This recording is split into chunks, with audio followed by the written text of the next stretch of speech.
जय हिंद दोस्तों, स्वागत है आप सभी का हमारे YouTube चैनल पर। यहाँ पर चल रहा है रेलवे बैच और इस रेलवे बैच में अभी जो टॉपिक चल रहा है वो है डिस्काउंट यानी कि छूट। डिस्काउंट के 2 क्लासेस ऑलरेडी हो चुके हैं, आज ये तीसरा क्लास है। अगर आप लोग नहीं देखे हो वीडियोज़ तो जाके देख सकते हैं, प्लेलिस्ट बना हुआ है पूरे रेलवे बैच का, लिंक आपको डिस्क्रिप्शन में मिल जाएगा। ठीक है, आते हैं यहाँ पर क्वेश्चन नंबर 28 पे। इससे पहले 27 नंबर क्वेश्चन तक कर लिए थे, ठीक है ना। बहुत ही प्यारे प्यारे तरीके आपको बताने वाले हैं, तो वीडियो छोड़ के नहीं जाइएगा, पूरा ज़रूर देखिएगा। ठीक है, यहाँ पर बोला गया है कि एक वस्तु 800 रुपये की कीमत में खरीदी गई, यानी क्रय मूल्य हमारा 800 रुपये है, जिस पर 10% की छूट दी जाती है तो 12.5% का लाभ कमाया जा सकता था। वस्तु का अंकित मूल्य क्या होगा ये आपको बताना है। इसके लिए हम आपको एक तरीका बताते हैं ऐसे सवालों में। पहले ये देखिए कि आपको सीपी दिया है, डिस्काउंट दिया है और यहाँ पे लाभ दिया गया है। तो आपके पास डिस्काउंट, लाभ, क्रय मूल्य और अंकित मूल्य, अगर ये 4 चीज़ों के बारे में उथल पुथल हो रहा है तो एक ही फार्मूला लगाइएगा। कौन सा फार्मूला? ये है कि MP/CP का जो रेशियो है वो होता है 100 + P, है ना, 100 + P अपॉन में 100 - D। ये एक फार्मूला है। इसी फार्मूले से ये सवाल हो जाएंगे जहाँ पे आपको 4 चीज़ों में से 3 चीज़ दिया रहेगा और एक चीज़ निकालना होगा, फाइंड करना होगा, ठीक है ना। बस इसमें रख दीजिए। तो अंकित मूल्य निकालना है तो अंकित मूल्य को रहने दीजिए, यानी कि ये आपका MP यहीं पर रहेगा, डिवाइड में आपका CP। क्रय मूल्य कितना दिया है? 800 रुपये का, तो यहाँ पे हो गया 800 रुपये, इक्वल टू 100 + P। प्रॉफिट कितना है? 12.5% का, तो यहाँ पे 100 + 12.5 कितना हो जाएगा? 112.5 हो जाएगा, है ना, 112.5%। और डिवाइड में कितना होगा? 100 - D। डिस्काउंट कितना है? 10%, तो 100 - 10 करेंगे तो आ जाएगा आपका यहाँ पे 90। बस इसको काट पीट के अपना आंसर निकाल लीजिए। देख लीजिए यहाँ पे कितना हो जाएगा। तो ये 0 से तो पहले आपका 0 कटा इधर, है ना, इसका पॉइंट हटाएंगे तो नीचे एक 0 और आएगा, मतलब कुछ ऐसे हो जाएगा। देखते जाइए, 112 और ये 5 हो जाएगा और पॉइंट हटाएंगे तो नीचे 0 लग जाएगा। तो एक 0 से और एक 0 कट सकता है, ठीक है। अब क्या करिए, 9 से इसको काट दीजिए, है ना। 9 से इसको अगर हम लोग काट दें तो कितना हो जाएगा? 9 × 9 बचा 2 आपका, तो 22 हो गया। 9 दूना 18 बचा 4, 45 हो गया। 9 × 5 = 45, ठीक है। तो MP आपका कितना आ गया दोस्तों? यहाँ पर ये 8 नीचे से उधर जा गुणा हो जाएगा 125 में, तो 125 अट्ठे होता है आपका 1000, मतलब कि मार्क्ड प्राइस कितना होगा? 1000 का होगा। ये तो हुआ एक तरीका। अब बताते हैं यहाँ पर दूसरा तरीका। ऑप्शन नंबर A इसका करेक्ट आंसर होगा, ठीक है। दोनों तरीके सीख लीजिए, दोनों तरीके आपके लिए ज़रूरी हैं। आइए देखिए दूसरा तरीका क्या है। यहाँ पर आपको क्रय मूल्य दिया है, छूट दिया गया है और लाभ दिया गया है, अंकित मूल्य हमको निकालना है, ठीक है। तो पहले यहाँ पर ऐसे बना लीजिए, यहाँ पर लिख लीजिए MP यानी मार्क्ड प्राइस, यहाँ पे लिख लीजिए CP और यहाँ पे लिख लीजिए SP यानी सेलिंग प्राइस। ध्यान रखिएगा दोस्तों, जो छूट होता है वो मार्क्ड प्राइस और सेलिंग प्राइस के बीच का काम धाम है, और जो प्रॉफिट या फिर लॉस होता है वो CP और SP के बीच का तिकड़मबाजी है, ठीक है ना। देखिए यहाँ पे क्या बोला कि 12.5% का लाभ कमाया। 12.5% का मतलब क्या होता है? फ्रैक्शन वैल्यू अगर देखें तो 12.5% का वैल्यू होता है 1/8, है ना। ये जो होता है, अगर प्रॉफिट या फिर लॉस दिया हो परसेंट में, तो जब हम उसको फ्रैक्शन में बदलते हैं तो ये वाला होता है CP और ऊपर आपका प्रॉफिट है, तो मतलब 8/1 की प्रॉफिट हुई, है ना, 8/1 की प्रॉफिट हुई। तो CP आपका कितना हो गया? 8 यूनिट हो गया, और 1 का प्रॉफिट लेके बेच रहा है, मतलब कि कितने में बेचेगा? 9 रुपये में बेचेगा, ठीक है ना। तो 8/1 की प्रॉफिट यानी कि सेलिंग प्राइस हो गई 9। क्लियर हो गया यहाँ तक। अब यहाँ पे बोला गया कि वस्तु का जो खरीदी मूल्य है वो 800 रुपये है। तो CP अगर देखें रेशियो में तो 8 यूनिट है ना, 8 यूनिट है रेशियो में, अगर देखें हम लोग 8 यूनिट है, लेकिन एक्चुअली में यही वैल्यू कितनी है? 800 रुपये है। तो 8 का ये कितना गुना है? 100 गुना है ना। तो जब 8 की वैल्यू 100 है तो 1 का वैल्यू कितना, 8 का वैल्यू 800 है तो 1 का वैल्यू 100 हो जाएगा। तो इसी तरीके से 9 का वैल्यू कितना हो जाएगा? 1 का वैल्यू 100 तो 9 का वैल्यू 900 हो गया, यानी कि सेलिंग प्राइस आपका 900 आ गया, ठीक ना। सेलिंग प्राइस कितना आ गया? 900 का आ गया। अब यहाँ पे ये बोला गया कि छूट कितना दिया जा रहा है? 10% का। भाई बताइए, MP मान लीजिए कि X है, तो X पर 10% की छूट दे के बेचेगा, तो भाई 10% का छूट दीजिए, यानी कि 90% में बेचेगा, है ना। 90% यानी डिवाइड बाई 100, 90% में बेच रहा है और सामान बिक कितने में रहा है? 900 रुपये में। ये हो गया। बस यहाँ से कैलकुलेट कर लीजिए, आपका MP आ जाएगी, यानी X की वैल्यू आ जाएगी, ठीक है। तो 0 से ये आपका 0 कटा, 9 से ये 100 बार में कट जाएगा और 10 उधर जाके गुणा होगा, तो X की वैल्यू कितनी आ गई?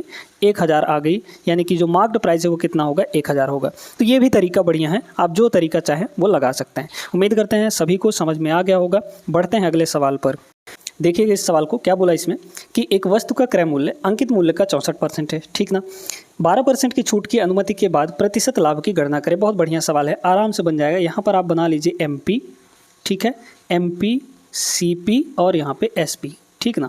देखिए क्या बोल रहा है कि एक वस्तु का जो क्रय मूल्य है वो अंकित मूल्य का 64% है। वस्तु का क्रय मूल्य जो है अंकित मूल्य का, तो अंकित मूल्य का बोला है, इसलिए अंकित मूल्य को हम लोग क्या मान लेते हैं 100।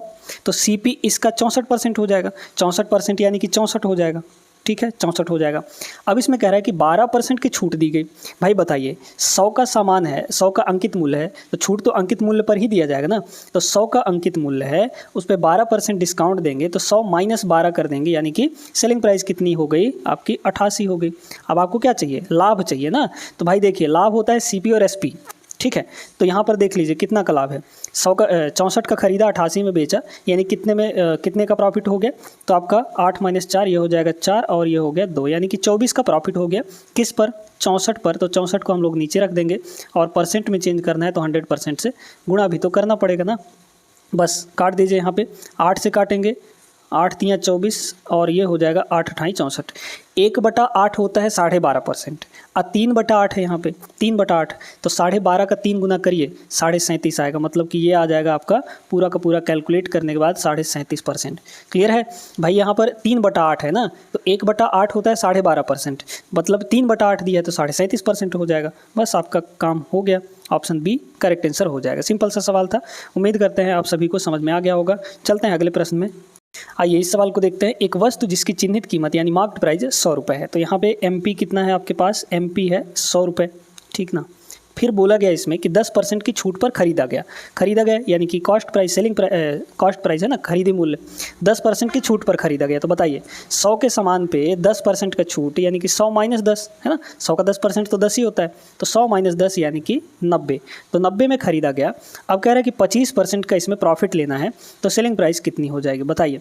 90 का सामान है, 90 का सामान है, 25% की प्रॉफिट लेंगे तो कितने में बिकेगा, 125% में है ना, क्योंकि 100 + 25 125% हो जाएगा। परसेंट यानी डिवाइड बाई 100, इतने में बिक जाएगा, ये आपकी सेलिंग प्राइस आ जाएगी। ठीक है, कैलकुलेट कर लेंगे हम लोग, यहाँ पे काट देंगे इसको, 25 चौके ये हो जाएगा 100 और 25 पंचे 125, 4 से इसको काट देंगे, 4 दूना 8 नहीं कटेगा है ना।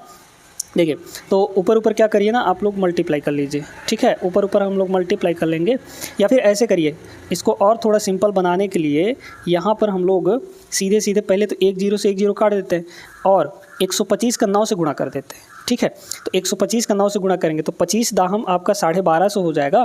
तो 1250 में अगर हम लोग 125 घटा दें तो 1250 में पहले 100 घटाएंगे तो हो जाएगा 1150 और उसमें 25 घटाएंगे तो 1125, यानी कि 125 × 9 आपका आ जाएगा 1125 आ जाएगा, 1125 आ जाएगा। डिवाइड बाई 10 है आपका, है ना, डिवाइड बाई 10, तो ये आपका हो जाएगा 112.5। ये आपका करेक्ट आंसर रहा, जो कि ऑप्शन नंबर डी में है, सही हो जाएगा। चलते हैं आगे, देखते हैं इस सवाल को। ये भी वैसा ही सवाल है जैसा अभी अभी क्वेश्चन नंबर 30 में किया हमने। चाहे तो वीडियो रोकिए और एक बार लगाइए इसको। अनिल अंकित मूल्य पर 20% छूट के साथ एक वस्तु खरीदता है और अंकित मूल्य पर ही 8% की छूट पर बेच देता है। ठीक है, देखिएगा यहाँ पे ये बोला कि भाई अंकित मूल्य कुछ है यहाँ पर। अब सवाल चेंज हो रहे हैं धीरे धीरे, है ना। अंकित मूल्य कुछ है यहाँ पर, खरीदा कितने में, यहाँ पे 20% छूट के साथ, है ना, और बेचा कितने में, सेलिंग प्राइस 8% छूट के साथ अंकित मूल्य पर ही। तो मान लीजिए कि अंकित मूल्य हमारा 100 है ना, अंकित मूल्य 100 रुपये है, तो 20% छूट के साथ खरीदेगा, तो 100 - 20 करेंगे तो कितने में खरीदा, वो 80 में खरीदा, और बेचा कितने में, 8% छूट पर, है ना, 8% छूट पर बेच दिया। तो 100 में से भाई अंकित मूल्य पर ही छूट दिए लेकर बेचा है ना, तो 100 - 8 करेंगे तो कितने बेचा, वो 92% में, यानी कि 92 रुपये में बेच दिया। ठीक है, अब आपको प्रॉफिट या लॉस निकालना है, तो यहाँ पर साफ तौर पर देख रहे हैं कि आपको यहाँ पर हो रहा है क्या, प्रॉफिट हो रहा है, क्योंकि 80 का सामान 80 का खरीदी और कितने में बेचा, 92 में बेच दिया। तो 12 का यहाँ पे प्रॉफिट हो रहा है, किस पर, 80 पर, और मल्टीप्लाइड बाई यहाँ पे 100 हो जाएगा, परसेंट में आ जाएगा। कैलकुलेट करेंगे हम लोग यहाँ पे, है ना, 0 0 कटा, ऊपर हो गया 120, 120/8 यानी कि 15 8 120 होता है। 15% का यहाँ पे प्रॉफिट हो जाएगा दोस्तों, है ना, यानी कि ऑप्शन नंबर बी इसका करेक्ट होगा। 15% की हानि नहीं होगी यहाँ पे। ठीक है, प्रॉफिट में ही चलेगा वो। क्लियर हो गया, चलते हैं आगे। देखिएगा इस टाइप के आप लोगों ने 2 सवाल कर लिए अभी अभी। अब ये जो सवाल है इसको आप लोग यहाँ पे कमेंट करके इसका आंसर बताएंगे, ठीक है ना। तो आप लोग ज़रूर इसको सॉल्व करिए और कमेंट करिएगा इसका आंसर। चलते हैं हम लोग आगे अगले सवाल पर। आइए देखिएगा यहाँ पे इस सवाल को, एक व्यापारी एक कमीज को मुद्रित मूल्य से 6% कम राशि पर बेचता है। उसने मुद्रित मूल्य क्रय मूल्य से 15% अधिक निर्धारित किया गया था, है ना। व्यापारी द्वारा अर्जित लाभ कितना होगा? बहुत आसान सा सवाल है। यहाँ पर देखिए MP बना लीजिए, ठीक है, CP बना लीजिए और SP बना लीजिए। बस पहले सवाल को ध्यान से पढ़िए, फिर उसके मुताबिक काम करिए। यहाँ पे बोला कि एक व्यापारी एक कमीज को मुद्रित मूल्य से 6% कम राशि पर बेचा। तो अगर हम लोग यहाँ पे MP को 100 मान लेते हैं तो विक्रय मूल्य कितना हो जाएगा? 100 - 6, है ना। 100 - 6 यानी कि कितना हो जाएगा? 94 हो जाएगा। लेकिन यहाँ पे ये भी बोला है कि उसने मुद्रित मूल्य को क्रय मूल्य से 15% अधिक बढ़ा के लिखा था। तो क्रय मूल्य को 100 मानिए आप, है ना। क्रय मूल्य को हम लोग यहाँ पे 100 मान लेंगे। क्रय मूल्य को जब 100 मानेंगे तो मुद्रित मूल्य यानी कि अंकित मूल्य कितना हो जाएगा? इससे 15% अधिक। तो 100 में 15% अधिक करेंगे तो 115 आ जाएगा। अब कह रहा है कि इस पर 6% का यहाँ पे कम राशि निर्धारित किया और कम राशि पर बेच दिया। तो 115 का 6% पहले निकाल लीजिए, है ना। तो सेलिंग प्राइस उतना कम हो जाएगा। तो 115 का 6% यानी डिवाइड बाय ये होगा आपका 100, ठीक है। तो देखिए ऊपर हम लोग मल्टीप्लाई करेंगे तो कितना हो जाएगा? 15 छक्के 90, है ना। या फिर ऐसे देखिए 600 और 690 हो जाएगा, है ना। ठीक है, हाँ 690 हो गया। ऊपर हो गया 690, डिवाइड में है आपका 100, मतलब कितना हो गया? ये काटेंगे तो 6.9 आ गया। तो मतलब इतना रुपए कम हो जाएगा। तो हम लोग 115 में 7 घटाएंगे पहले, ठीक है। 7 घटाएंगे तो कितना हो जाएगा? 8 हो जाएगा, 108, और उसमें 1 जोड़ देंगे तो 6.9 घट जाएगा आपका, ठीक है। तो मतलब कि 108.1 आ गया, 108.1 आ गया। 115 में 6.9 घटाएंगे तो 108.1 आ जाएगा। क्लियर है यहाँ तक? अच्छा, अब आपको क्या बोला है? प्रॉफिट ना। तो बताइए 100 का CP है, प्रॉफिट कितना ले रहा है? 108.1, मतलब सेलिंग प्राइस कितना है? 108.1।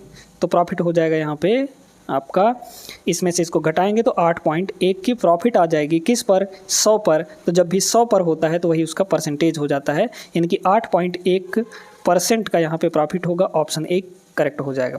क्लियर है ना? चलिए आगे चलते हैं। आइए दोस्तों देखते हैं इस सवाल को। ये भी एक ज़बरदस्त बढ़िया सवाल है। एक मोबाइल जिसका विक्रय मूल्य 7,500 रुपये है 50% के लाभ पर बेचा जाता है। देखिए सुनिएगा बड़े ध्यान से, है ना। यहाँ पे CP लिख लेते हैं और SP लिख लेते हैं, ठीक है। CP और SP लिख लेते हैं। तो CP मान लीजिए कि आपका 100 है, तो बेचेगा कितने में? 50% का लाभ, यानी कि 150 में। 150 इसका विक्रय मूल्य हुआ। और यही विक्रय मूल्य किसके बराबर है आपका? 150 की वैल्यू 150 की वैल्यू यहाँ पर 7,500 है, ठीक है। बोल रखा है इसमें कितने में बेचा है? 7,500 रुपये में। यूनिट में आपका 150 रुपये में बेचा, लेकिन एक्चुअली में 7,500 रुपये में बेचा। फिर यहाँ पे बोला जा रहा है कि एक ग्राहक सेल्समैन से कुछ छूट लेता है, लेकिन सेल्समैन को सख्त हिदायत दी गई थी कि वह 35% लाभ से कम पर मोबाइल को ना बेचे, ठीक ना। तो यहाँ पर 35% कम से कम लाभ पर मोबाइल को नहीं बेचना है। मतलब कि जब वो बेचेगा सेल्समैन तो कम से कम 35% का लाभ तो लेगा। तो कितने में बेचेगा? 100 के सामान को, 100 के मोबाइल को कितने में बेचेगा? 135 रुपये में बेचेगा, तब तो उसको 35% का प्रॉफिट होगा, ठीक ना। ऐसे में सेल्समैन ग्राहक को कितना विक्रय मूल्य दे पाएगा? मतलब ये सेलिंग प्राइस आपको निकालनी है। 150 की वैल्यू 7,500 है, 135 की वैल्यू निकालनी है। बस निकाल लीजिए कितना हो जाएगा। तो यहाँ पे 150 की जो वैल्यू है वो है अपन के पास यहाँ पे 7,500, है ना। काटेंगे तो 1 की वैल्यू आ जाएगी, 0 से 0 कटेगा तो 1 की वैल्यू 15 × 75 माने कि 50 आ गए। 1 की वैल्यू 50 आ गई, तो 35 का वैल्यू निकालना है ना, 135 का। तो 50 से इसमें मल्टीप्लाई कर दीजिए तो गुणे 50 हो जाएगा, ठीक है भाई। 1 की वैल्यू 50 है तो 135 की वैल्यू इतनी हो जाएगी। देखिए गुणा कर लेंगे हम लोग यहाँ पर, तो कितना हो जाएगा? 13 × 5 = 65, यानी कि 650 हो गया। पहले 0 रहेगा यहाँ पे। 650 और 5 × 5 = 25, 650 और 25, है ना। 650 और 25 675 हो जाएगा, यानी 6750। Option number A is the right answer. इसका ऑप्शन ए करेक्ट हो जाएगा। चलते हैं आगे अगले सवाल पे। आइए देखते हैं प्रश्न नंबर यहाँ पे 36। एक महिला मुद्रित मूल्य के 24% छूट पर एक कार खरीदती है और उसे मुद्रित मूल्य से 20% अधिक पर बेच देती है। उसका प्रतिशत लाभ क्या होगा? एकदम सिंपल सा सवाल है, इसमें कुछ है ये नहीं है। ऐसा सवाल तो करा चुके हैं आपको, है ना। तो आप चाहें तो वीडियो रोक कर एक बार इसको लगा सकते हैं अपने से, खुद से। देखिए ये बोला कि मुद्रित मूल्य कुछ भी रहा हो, MP, यहाँ पे है CP और यहाँ पे है SP। देख लीजिए, मुद्रित मूल्य से 24% छूट पर कार खरीदती है। तो मुद्रित मूल्य मान लेते हैं, मार्क्ड प्राइस यहाँ पे 100 रुपया है, 24% छूट यानी कि कम, तो 100 में से 24 कम करेंगे तो यानी आ जाएगा आपका 76 है ना। तो 76 रुपये में कार खरीदी और 20% मुद्रित मूल्य से ही है ना, यानी मार्क्ड प्राइस से ही 20% अधिक पर बेच देती है। मार्क्ड प्राइस 100 है, 100 में 20% बढ़ाइए तो 120 हो जाएगा, 120 हो जाएगा। तो माने 76 का खरीदी 120 में बेची, कितना हो गया देख लीजिए। तो 25 और 20 45, सॉरी 24 और 20 यहाँ पे 44 हो जाएगा है ना।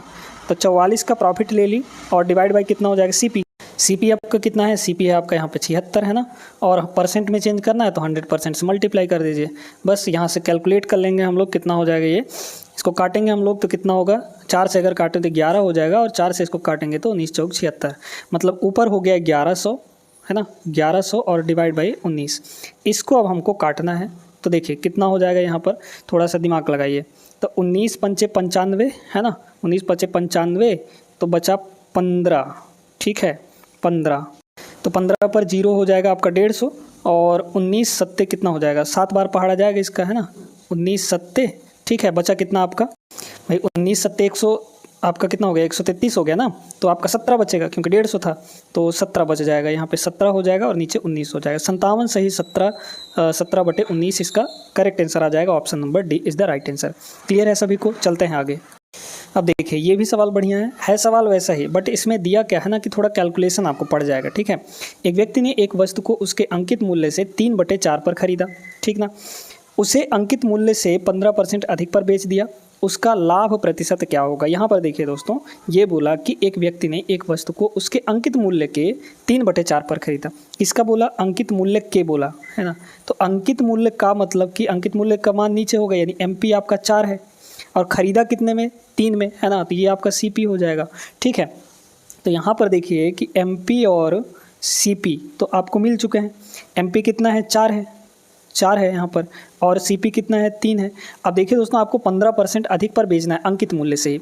तो अंकित मूल्य को ऐसा मानिए ना भाई, ये 4 है तो इसको 400 कर दीजिए, इसको 300 कर दीजिए, रेशियो ही तो लिए हैं है ना। तो अपने से हम लोग इसको 400 कर देंगे और इसको 300 कर देंगे ताकि हमारा कैलकुलेशन आसान हो सके, हम लोग यहाँ पर 15% की वैल्यू निकाल सकें, ठीक है। तो 400 हमारा अंकित मूल्य है, ठीक है, 15% अधिक पर बेचा गया है, यानी कि 115% में बेचेंगे, 115% यानी डिवाइड बाई 100। 400 किस लिए किए थे अभी आपको पता चल जाएगा, क्योंकि ये कटना था इसको है ना। 115 का 4 से हम लोग मल्टीप्लाई करेंगे, 115 का 4 से मल्टीप्लाई करेंगे तो सेलिंग प्राइस आपका कितनी आ जाएगी, यहाँ पर 460 आ जाएगा, 460 आ गया, ठीक है। क्या बोला था, उसका लाभ प्रतिशत कितना होगा बताइए। 300 का खरीदा, 460 में बेचा, माने कि 160 का यहाँ पर प्रॉफिट किस पर, 300 पर है ना, मल्टीप्लाइड बाई यहाँ पे 100%, ये हो जाएगा। तो ये तो कट गया आपका, ये है ना, बचा 3, तो 160/3 हो गया, 160/3, दो जीरो कट जाएगा, तो कितना हो जाएगा, 3 × 5 = 15, 1 बचा 10 हो गया, 3 × 3 = 9, फिर 1 बचा और नीचे हो जाएगा 3, तो 53 सही 1/3% इसका करेक्ट आंसर होगा, ऑप्शन नंबर C। क्लियर है सभी को, आगे चलते हैं। अगला सवाल क्वेश्चन नंबर 38। एक दुकानदार एक टीवी सेट 44,000 रुपये में खरीदता है, वह इसकी कीमत में 20% की वृद्धि करता है और बेचते समय 25% की छूट देता है, ठीक। उसकी वास्तविक हानि प्रतिशत क्या है। देखिएगा यहाँ पे क्या बोला कि एक टीवी का जो खरीदी मूल्य है CP है ना, कॉस्ट प्राइस, वो कितना है 44,000 रुपये, यहाँ पे हो गया 44, वह इसकी कीमत में 20% वृद्धि करता है, यानी कि मान लीजिए कि उसका MP जो है भाई वृद्धि करके छापेगा तो कितना होगा, 20% इसमें बढ़ा देगा। तो इसमें हम लोग 20% बढ़ा देंगे तो कितना हो जाएगा भाई, इसका 20% निकाल लीजिए तो कितना हो जाएगा। देखिए यहाँ पे अगर हम 10% देखें तो 10% 4400 होगा, तो 20% कितना हो जाएगा उसका डबल, यानी 8800 हो जाएगा। तो 8800 इसमें से बढ़ा के वो अंकित कर दिया है ना। तो 44,000 में हम लोग 20%, इसी का 20%, तो 20% कितना आया है, 8800 आया है ना। तो 8800 यहाँ पर हम लोग इसमें इंक्रीमेंट कर देंगे तो ये हो जाएगा 0 0 8 और 8 4 12 यानी कि 52। तो 52,800 का वो सामान हो गया, कितने का, 52,800 का सामान हो गया। अब कह रहा है बेचते समय 25% की छूट दे दिया, बताइए इसमें 25% का छूट दे देगा तो सेलिंग प्राइस आपकी कितनी हो जाएगी यहाँ पर, SP, इसका 25% है ना। तो 25% छूट दे दिया, यानी 75% में बेच देगा, तो सेलिंग प्राइस इसकी कितनी हो जाएगी बताइए। तो इसमें इसका 75% निकाल लेंगे तो 52,800 का 75% यानी कि 3/4 होता है ना, 3/4, 3/4, 4 से इसको काटेंगे तो कितना हो जाएगा, 4 एकम 4 बचा 1, तो 4 तियाँ ये हो गया 12 और 4 दूना 8, मतलब इतना हो जाएगा। और 3 से मल्टीप्लाई कर दीजिए, तो 3 से जब हम लोग मल्टीप्लाई करेंगे तो 2 जीरो यहाँ बनेगा, है ना, 3 दूना ये हो जाएगा 6 और 13 तियाँ 39, मतलब कि इतने में वो बेच दिया। ख़रीदा कितने में था, 44,000 रुपये में, 39,600 रुपये में बेच दिया इसको, है ना। तो साफ तौर पर देख सकते हैं कि यहाँ पे घाटा हो रहा है, हानि हो रहा है इसको। कितने की हानि हो रही है, 44,000 में से हम लोग 39,600 घटा देंगे, तो पहले 44,000 में से 39,000 घटाइए, तो 44,000 में से 39,000 घटाएंगे तो 5,000 बचेगा, 5,000 में 600 और घटा दीजिए, तो 5,000 में 600 और घटाएंगे तो 4,400 हो जाएगा, है ना, 4,400 हो जाएगा। किस पर, CP आपकी कितनी है, 44,000 है, ठीक है, 44,000 है। यहाँ पर परसेंट में आपको 100% लिखना है, तो सीधे सीधे इसको काट पीट करेंगे तो 10% आ जाएगा आंसर, ठीक है। तो 10% का यहाँ पे उसको लॉस होने वाला है, ऑप्शन सी करेक्ट आंसर हो जाएगा। चलते हैं आगे अगले सवाल पर देखते हैं। देखिए दोस्तों, इसको टाइप नंबर 3 का ये लास्ट सवाल है। यदि एक दुकानदार क्रय मूल्य पर 20% अंकित मूल्य के रूप में जोड़ता है और 20% छूट देता है तो उसका लाभ या हानि प्रतिशत क्या होगा। बढ़िया सवाल है। देखिए 20% पहले तो बढ़ाया, है ना भाई, क्रय मूल्य पर 20% अंकित मूल्य के रूप में जोड़ देता है, यानी कि 20% वो बढ़ा दिया। अब इसको डायरेक्ट हम लोग कर रहे हैं, ध्यान रखिएगा, 20% पहले बढ़ा दिया, फिर 20% का छूट दे दिया, यानी कि 20% प्राइस कम कर दिया बेचते टाइम, ठीक है। इसको डायरेक्टली आप लोग लगा सकते हैं, जो तरीका अभी तक बताते हुए आए हैं उससे भी आप लगा सकते हैं, लेकिन इससे भी लगा सकते हैं। क्यों, यहाँ पर एक स्पेशल चीज़ है। स्पेशल क्या है ना, कि पहले 20% वो बढ़ाया, फिर 20% घटा दिया, माने कि एक जगह उतना ही बढ़ाया और अगले जगह उतना ही घटा दिया प्राइस को, ठीक है। तो इसका ओवरऑल प्रॉफिट या लॉस आपको बताना है, तो ध्यान रखिएगा कि जब भी एक जगह पे बढ़ा के और दूसरे जगह उतना ही घटा दिया जाए, सेम है ना, 20% बढ़ाया 20% घटा दिया, तो ऐसे केस में दोस्तों हमेशा क्या होता है, लॉस होता है। और लॉस परसेंट हमेशा होता है x² divide by 100, x² divide by 100। x का मतलब क्या, ये जो वैल्यू दी गई है ना, x मतलब 20 यहाँ ले लीजिए, फिर यहाँ ले लीजिए, दोनों एक सी है, ठीक है। तो x का मतलब 20, तो 20 का स्क्वायर कितना हो जाएगा आपका 400, 400 बटे यहाँ पे 100 कर देंगे, है ना। तो 20 का स्क्वायर 400, 400 बटे 100 यानी कि 4, तो 4% का लॉस होगा, है ना, हानि हो जाएगा 4% का। डी ऑप्शन करेक्ट होगा। लाभ, इस ऐसे केस में लाभ कभी भी नहीं होता है जब एक जगह प्राइस बढ़ रही हो और दूसरी जगह उतने परसेंट ही प्राइस घट रही हो, तो ऐसे केस में हमेशा हानि होता है। 1 सेकंड का सवाल था, इसमें कुछ नहीं था, x²/100, खत्म कहानी, ठीक है। तो ये टाइप आपका कंप्लीट हो चुका है। अगले क्लास में हम लोग अगले टाइप से शुरू करने वाले हैं, टाइप नंबर 4 से। क्लियर है। ये वीडियो अच्छी लगी हो लाइक कर दीजिए, चैनल को सब्सक्राइब कर लीजिएगा।